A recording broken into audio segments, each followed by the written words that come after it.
Okay, so I just wanted to give you a quick rundown of some of the movements that we might not have covered so far. Everyone loves a good strict push-up, so here's what we're expecting. Lead the chest, don't drop your chest onto the floor.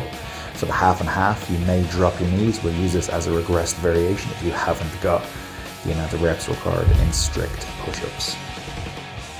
Also in level 1 then, we have regular air squats. So feet stay flat on the floor, lead with the knees. Drop the hips down to about the height of the knees, keeping the chest high the whole way through. You can use your hands as a counterbalance of these if you need to. We also have reverse lunges. You're going to reach back with your back foot. Try to keep your knee under your hip until your knee touches the floor. Head stays over the front foot the entire way through.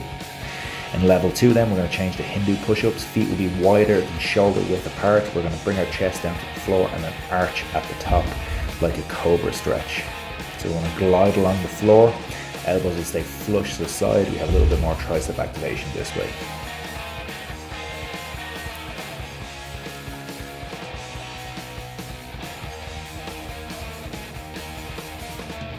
For our squat variation, for our lunge variation in level 2, we have a forward lunge.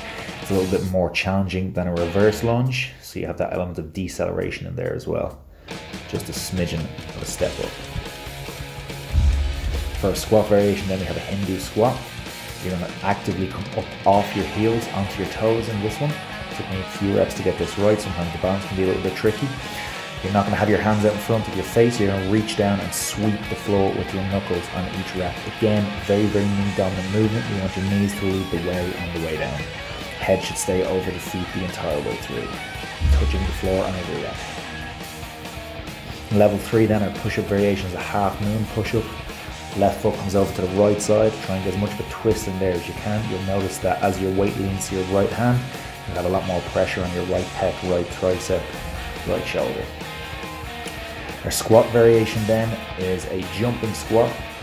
We're not going to stay in one spot. We're going to jump forward into the bottom position of squat. Notice how I land on my toes into a Hindu squat, and then I push myself back. Again, this may take a couple of reps to get the rhythm right on. You still want to sweep the floor every single rep.